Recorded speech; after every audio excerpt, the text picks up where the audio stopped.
I witnessed a car accident on my way home. As a thief, I was calculating what valuable items I could steal from the vehicles. While I was scoping out the scene, two men with cameras suddenly showed up. These two weren't there to help. They were there specifically to film the accident scene. Whether it was the victim's condition or the police rescue, everything was fair game for their cameras. This made me incredibly curious, so I followed them closely, hoping they could answer the questions burning in my mind. I learned that they sell the footage they capture directly to news stations as material, then collect commission as payment after seeing the expensive equipment in their car. I instantly realized this was a money-making business, so I asked if I could join them, but was ruthless.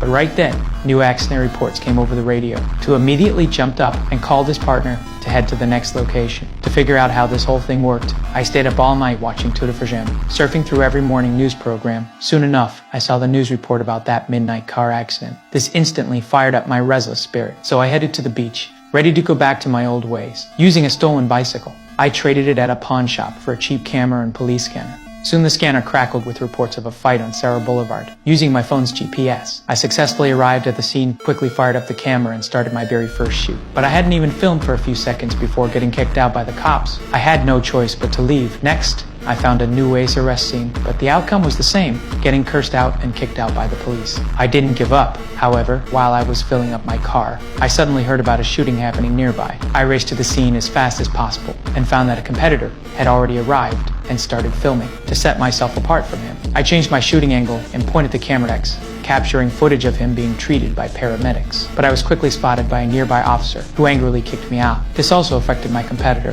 who couldn't continue filming either. The competitor went ballistic on me, then started calling the news station editor on his phone to negotiate the price for his footage. So I secretly followed behind him, trying to understand how this industry prices things. When I learned the footage sold for $300, it struck a chord with me and motivated me to try and get my shot. Soon, I found the television station manager. At first, she didn't want to deal with me, but when I mentioned I was actually at the scene and had the closest footage, I successfully caught her attention. After they watched it carefully, they realized the graphic content was exactly the material they desperately needed. We finally closed the deal at $250. To provide better material, I stuck close to the manager and asked what type of footage they needed. She said their viewers prefer urban crime scenes and various accidents. As long as the footage is shocking and authentic enough, it can get incredibly high ratings. The next day, I didn't rush out looking for material. Instead, I searched online for police codes and wrote them down in a notebook so I could decode police information.